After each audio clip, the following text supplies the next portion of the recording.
ಮಂಗಳೂರು ವಿಶ್ವವಿದ್ಯಾನಿಲಯ doctor B R Ambedkar ಸಂಶೋಧನಾ ತರಬೇತಿ ಹಾಗೂ ವಿಸ್ತರಣಾ ಕೇಂದ್ರವು ಸಮಾಜ ಕಲ್ಯಾಣ ಇಲಾಖೆ ಬೆಂಗಳೂರು ಕರ್ನಾಟಕ ಸರ್ಕಾರದ ಸಹಯೋಗದಲ್ಲಿ ಡಾಕ್ಟರ್ ಬಿಆರ್ ಅಂಬೇಡ್ಕರ್ ದೃಷ್ಟಿಕೋನದಲ್ಲಿ ಅಭಿವೃದ್ಧಿ ಭಾರತ ವಿಶೇಷ ವಿಚಾರ ಸಂಕಿರಣ ಮಂಗಳೂರು ಸೆನೆಟ್ ಸಭಾಂಗಣದಲ್ಲಿ ನಡೆಯಿತು. ಕಾರ್ಯಕ್ರಮದಲ್ಲಿ ಅಕ್ಕ ಐಎಎಸ್ ಅಕಾಡೆಮಿಯ ಶಿವಕುಮಾರ್ ಅವರು ಅಂಬೇಡ್ಕರ್ ಅವರ ತತ್ವಶಾಸ್ತ್ರದ ಪ್ರಸ್ತುತ ಪ್ರಾಸಂಗಿಕತೆಯ ಕುರಿತು ಮಾತನಾಡುತ್ತಾ, ರಾಜಕೀಯವಾಗಿ ಎಲ್ಲ ನಾಗರಿಕರು ಸಮಾನರಾಗಿದ್ದರೂ ಆರ್ಥಿಕ ಹಾಗೂ ಸಾಮಾಜಿಕ ಅಸಮಾನತೆಗಳು ಇನ್ನೂ ಮುಂದುವರೆದಿರುವುದು ವಿಷಾದನೀಯ ಎಂದರು.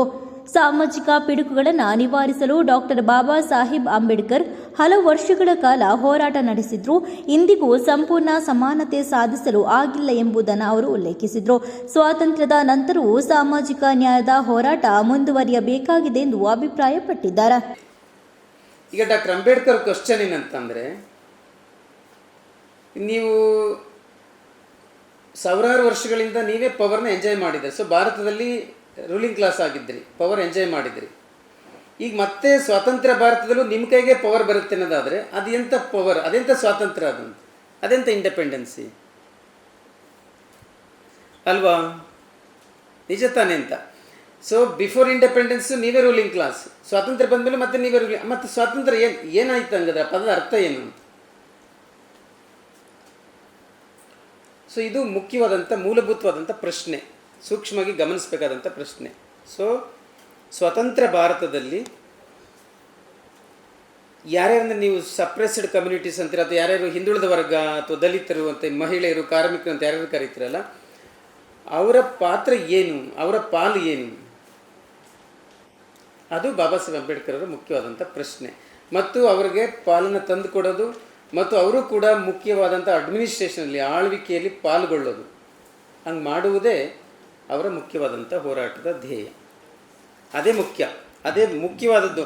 ಇನ್ನು ದೇವಸ್ಥಾನಕ್ಕೆ ಕರ್ಕೊಂಡು ಹೋಗಿದ್ದು, ಆ ಮಹದ್ ಕೆರೆಗೆ ಹೋಗಿದ್ದು, ಅದೆಲ್ಲ ದೊಡ್ಡ ಪ್ರೈಮ್ ಆಬ್ಜೆಕ್ಟ್ ಅಲ್ಲ ಬಾಬಾ ಸಾಹೇಬ್ದು. ಹಂಗಾಗಿದ್ರೆ ಅದನ್ನೇ 56ನೇ ಇಸ್ವಿವರೆಗೂ ಮುಂದುವರಿಸ್ತಾ ಇದ್ರು ಅವರು ಅಲ್ವಾ.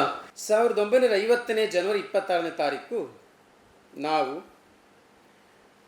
ಪರಸ್ಪರ ವೈರುಧ್ಯಗಳಿರುವ ಸಮಾಜ ವ್ಯವಸ್ಥೆಯನ್ನು ನಾವು ಪ್ರವೇಶಿಸುತ್ತಿದ್ದೇವೆ. We are entering into the contradictory life ಅಂತ ಇಂಡಿಯನ್ಸ್. ಕಾಂಟ್ರಡಿಕ್ಟರಿ, ನಾವೊಂದು ವೈರುಧ್ಯಮಯವಾದಂಥ ಜೀವನವನ್ನು, ವ್ಯವಸ್ಥೆಯನ್ನು ನಾವು ಪ್ರವೇಶ ಮಾಡ್ತಾ ಇದ್ದೀವಿ ಭಾರತೀಯರು. ಏನದು ವೈರುಧ್ಯಮಯ, ಕಾಂಟ್ರಡಿಕ್ಟರಿ ಲೈಫ್ ಅಂದರೆ ಏನು? ರಾಜಕೀಯ ಜೀವನದಲ್ಲಿ ನಾವು ಸಮಾನತೆಯನ್ನು ಪಡೆದಿದ್ದೇವೆ, ಪೊಲಿಟಿಕಲ್ ಈಕ್ವಾಲಿಟಿ ಇದೆಯಲ್ಲ ಅದನ್ನು ನಾವು ಪಡೆದಿದ್ದೀವಿ ಅಂತ. ಆದರೆ ಸಾಮಾಜಿಕ ಮತ್ತು ಆರ್ಥಿಕ ಜೀವನದಲ್ಲಿ ನಾವು ಅಸಮಾನತೆಯನ್ನು ಪಡೆದಿದ್ದೇವೆ. ರಾಜಕೀಯದಲ್ಲಿ ಒಬ್ಬ ವ್ಯಕ್ತಿಗೆ ಒಂದು ಮತ ಮತ್ತು ಒಂದು ಮತಕ್ಕೆ ಒಂದು ಮೌಲ್ಯ ಎಂಬ ತತ್ವವನ್ನು ಸ್ವೀಕರಿಸಿದ್ದೇವೆ. ಆದರೆ ಸಾಮಾಜಿಕ ಮತ್ತು ಆರ್ಥಿಕ ಜೀವನದಲ್ಲಿ ನಮ್ಮ ಸಾಮಾಜಿಕ ಮತ್ತು ಆರ್ಥಿಕ ವ್ಯವಸ್ಥೆಯ ಪ್ರಕಾರ ಪ್ರತಿಯೊಬ್ಬ ವ್ಯಕ್ತಿಗೂ ಒಂದು ಮೌಲ್ಯ ಎಂಬ ತತ್ವವನ್ನು ನಾವು ನಿರಾಕರಿಸಿದ್ದೇವೆ ಅಂತಾರೆ ಬಾಬಾ ಸಾಹೇಬ್. ಈ ಮಾತು ಅರ್ಥ ಆಯಿತು ಅನ್ಕೋತೀನಿ, ಅಥವಾ ಉದಾಹರಣೆ ಕೊಟ್ಟರೆ ಅರ್ಥ ಆಗುತ್ತಿಲ್ಲದ್ರೆ ಅರ್ಥ ಆಗಲ್ಲ. C, 1 man is equal to 1 vote, 1 vote is equal to 1 value. ನೀವೆಲ್ಲ ಸೈನ್ಸ್ ಓದಿರ್ತೀರಲ್ಲ, ಸೈನ್ಸ್ ಅವ್ರು ಇದ್ದೀರಾ? A is equal to B, B is equal to C, that means A is equal to C ಅಂತ. ಒಬ್ಬ ವ್ಯಕ್ತಿಗೆ ಒಂದು ಓಟ್ಗೆ ಒಂದು ಮೌಲ್ಯ ಅಂದರೆ ಒಬ್ಬ ವ್ಯಕ್ತಿಗೆ ಒಂದು ಮೌಲ್ಯ ಅಂತ. ಎಲ್ಲಿ ಅಂದರೆ ಪೊಲಿಟಿಕಲಿ, ರಾಜಕೀಯ ಕ್ಷೇತ್ರದಲ್ಲಿ ನಾವೆಲ್ಲ ಇದನ್ನು ಪಡೆದಿದ್ದೇವೆ. ಈಗ ನೋಡಿ, ಅಂಬಾನಿ ಎಷ್ಟು ಲಕ್ಷ ಕೋಟಿ ಯಜಮಾನ ಅವನು, ಅಂಬಾನಿ ಕರೆಕ್ಟಾ? ಅವ್ರು ಎಷ್ಟು ಓಟ್ ಹಾಕ್ತಾರೆ? ಒಂದೇ ಓಟ್ ಹಾಕ್ತಾರೆ. ಅವ್ರು ಕಾರ್ ವಾಶ್ ಮಾಡ್ತಾನಲ್ಲ ಕಾರ್ಮಿಕ, ಅವನೆಷ್ಟು ಓಟ್ ಹಾಕ್ತಾನೆ? ಅವನು ಒಂದೇ ಓಟ್ ಹಾಕ್ತಾನೆ. ಮತ್ತು ಇದು ಅಂಬಾನಿ ಓಟ್ ಅಂತ 150 ಸರಿ ಕೌಂಟ್ ಮಾಡ್ತಾರಾ?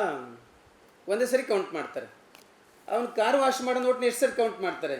ಒಂದೇ ಸರಿ ಕೌಂಟ್ ಮಾಡ್ತಾರೆ. This is called political equality ಅಂತ. ಇದನ್ನು ನಾವು ಪಡೆದಿದ್ದೀವಿ, ಇಂದಿನಿಂದ ನಾವು ಪಡಿತೀವಿ ಅಂತ ಅಂಬೇಡ್ಕರ್ ಸಾಹೇಬರು ಹೇಳ್ತಾ ಇರೋದು. ಪೊಲಿಟಿಕಲ್ ಈಕ್ವಾಲಿಟಿ ನಮಗೆ ಭಾರತೀಯರಿಗೆ ಸಿಗ್ತಾ ಇದೆ. ಬಟ್ ಇದೇ ಥರದ ಒಬ್ಬ ವ್ಯಕ್ತಿಗೆ ಒಂದು ಮೌಲ್ಯ ಅನ್ನುವಂಥ ವ್ಯವಸ್ಥೆ ರಾಜಕೀಯ ಕ್ಷೇತ್ರದಲ್ಲಿ ಇರುವ ಹಾಗೆ ಸಾಮಾಜಿಕ ಕ್ಷೇತ್ರದಲ್ಲಿ ಇದೆಯಾ, ಅಥವಾ ಆರ್ಥಿಕ ಕ್ಷೇತ್ರದಲ್ಲಿ ಇದೆಯೇ ಅಂದರೆ ಇಲ್ಲ. ಕೆಲವರು ತುಂಬ ಬಡವರು, ಕೆಲವರು ತುಂಬ ಶ್ರೀಮಂತರು. ಕೆಲವರು ತುಂಬ ಸಾಮಾಜಿಕವಾಗಿ ಗೌರವ ಸಿಗುತ್ತೆ, ಕೆಲವರಿಗೆ ಸಾಮಾಜಿಕವಾಗಿ ಗೌರವ ಸಿಗಲ್ಲ.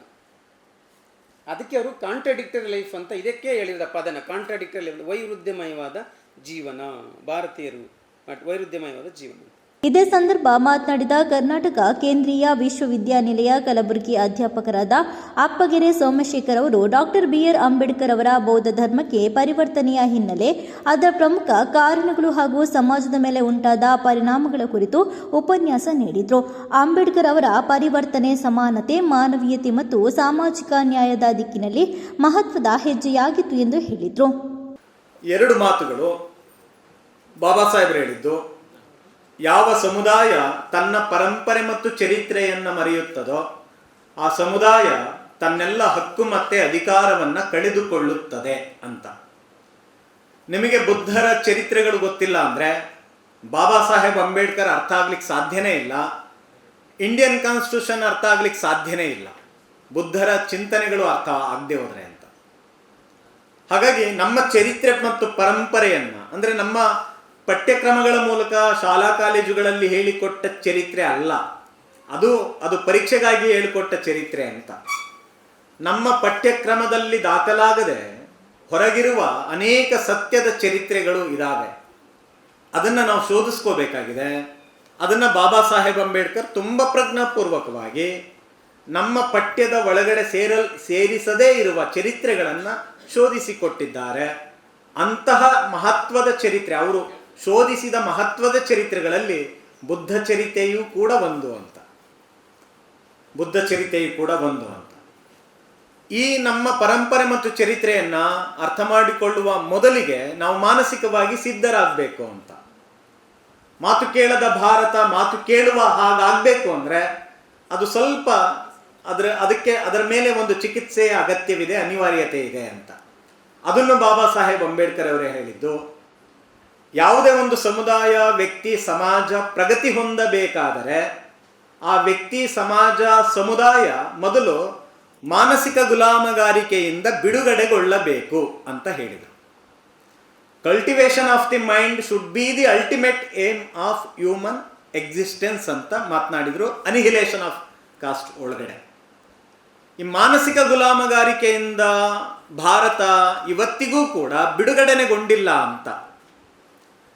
ಅದು ಕೇವಲ ಅಸ್ಪೃಶ್ಯ ಸಮುದಾಯಗಳ ಗುಲಾಮಗಾರಿಕೆಯನ್ನು ಕುರಿತು ಮಾತನಾಡಲಿಲ್ಲ, ಅದು ಅಸ್ಪೃಶ್ಯತೆಯನ್ನು ಆಚರಿಸುವವರ ಮಾನಸಿಕ ಗುಲಾಮಗಾರಿಕೆಯನ್ನು ಕುರಿತು ಮಾತನಾಡಿದ್ದಾರೆ ಬಾಬಾ ಸಾಹೇಬ್ ಅಂಬೇಡ್ಕರ್ ಅವರು. ಈ ಹಿನ್ನೆಲೆಯಲ್ಲಿ ನಾವು ಬುದ್ಧರ, ಬಾಬಾ ಸಾಹೇಬ್ ಅಂಬೇಡ್ಕರ್ ಅವರ ಚಿಂತನೆಗಳನ್ನು ಅರ್ಥ ಮಾಡ್ಕೊಳ್ಬೇಕಾಗಿದೆ. ನಮಗೆ ಹೇಳಿಕೊಟ್ಟ, ನಾವು ಕೇಳಿಸಿಕೊಂಡ ಅಂಬೇಡ್ಕರ್ ಅವರು ಯಾರು? ಯಾವ ಅಂಬೇಡ್ಕರ್ ಅವರನ್ನು ನಮಗೆ ಹೇಳಿಕೊಡಲಾಗಿದೆ? ಕಳೆದ 75 ವರ್ಷಗಳಲ್ಲಿ ನಾವು ಕೇಳಿಸಿಕೊಂಡಿದ್ದೇವೆ. ಅಂದರೆ ಕೆಲವೇ ಅಂಬೇಡ್ಕರ್ ಅವರನ್ನು, ಅದು ಏಪ್ರಿಲ್ 14ರ ಅಂಬೇಡ್ಕರ್, ಡಿಸೆಂಬರ್ 6ರ ಅಂಬೇಡ್ಕರ್, ದಲಿತರ ನಾಯಕ ಅಂಬೇಡ್ಕರ್, ಮೀಸಲಾತಿ ಜನಕ ಅಂಬೇಡ್ಕರ್, ಸಂವಿಧಾನ ಶಿಲ್ಪಿ ಅಂಬೇಡ್ಕರ್, ಈ ಒಂದು 3-4 ಅಂಬೇಡ್ಕರ್ ಅವರನ್ನು ಹೇಳಿ ಪದೇ ಪದೇ ಹೇಳೋದ್ರ ಮೂಲಕ ದಲಿತೇತರ ಸಮುದಾಯಗಳಲ್ಲಿ ಅಂಬೇಡ್ಕರ್ ಮೇಲೆ ಅಸಹನೆಯನ್ನು ನಿರ್ಮಾಣ ಮಾಡಿಬಿಟ್ಟಿದ್ದಾರೆ. ಅಂಬೇಡ್ಕರ್ ಕಂಡ್ರೆ ದ್ವೇಷಿಸುವ ಹಾಗೆ ವಾತಾವರಣ ನಿರ್ಮಿಸ್ಬಿಟ್ಟಿದ್ದಾರೆ. ಯಾಕೆ ಮತ್ತೆ ಮತ್ತೆ ಅದನ್ನೇ ತಾನೇ ಹೇಳಿರೋದು, ಮೀಸಲಾತಿ ಜನಕ, ಇಲ್ಲ ಅಂಬೇಡ್ಕರ್ ಹೋರಾಟ ಮಾಡಿರೋದು ದಲಿತರಿಗೆ ಮಾತ್ರ, ದಲಿತರ ನಾಯಕ ಅಂತ ಹೇಳಿ ಹೇಳಿ ಹೇಳಿ ದಲಿತೇತರ ಸಮುದಾಯಗಳಲ್ಲಿ ಅಂಬೇಡ್ಕರ್ ಬಗೆಗೆ ಅಸಹನೆ ಬರುವ ಹಾಗೆ ವಾತಾವರಣ ನಿರ್ಮಿಸಲಾಗಿದೆ ಕಳೆದ 75 ವರ್ಷಗಳಲ್ಲಿ. ಯಾಕೆ ಈ ಸಮಸ್ಯೆ ಅಂದರೆ, ಬೇರೆಯವರು ಹೇಳಿದ ಈ ಅಂಬೇಡ್ಕರ್ ಅವರನ್ನೇ ನಾವು ಕೇಳಿಸ್ಕೊಂಡಿರೋದು. ನಾವಾಗಿ ಸ್ವತಃ ಓದಿದ್ದೇ ಕಡಿಮೆ ಅಲ್ಲ. ನಾವು ಓದದೇ ಇರುವ, ನಾವು ಕೇಳಿಸಿಕೊಳ್ಳದೇ ಇರುವ, ನಮಗೆ ಹೇಳಿಕೊಡದೇ ಇರುವ ಅಂಬೇಡ್ಕರ್ ಅವರು ತುಂಬ ಇದ್ದಾರೆ. ಕಾರ್ಯಕ್ರಮದಲ್ಲಿ ಮಂಗಳೂರು ವಿಶ್ವವಿದ್ಯಾನಿಲಯದ ಬಿಆರ್ ಅಂಬೇಡ್ಕರ್ ಅಧ್ಯಯನ ಕೇಂದ್ರ ನಿರ್ದೇಶಕರಾದ ರಾಜು ಕೃಷ್ಣ ಚಾಳನ್ನವರ್ ಹಾಗೂ ವಿದ್ಯಾರ್ಥಿಗಳು ಉಪಸ್ಥಿತರಿದ್ದರು.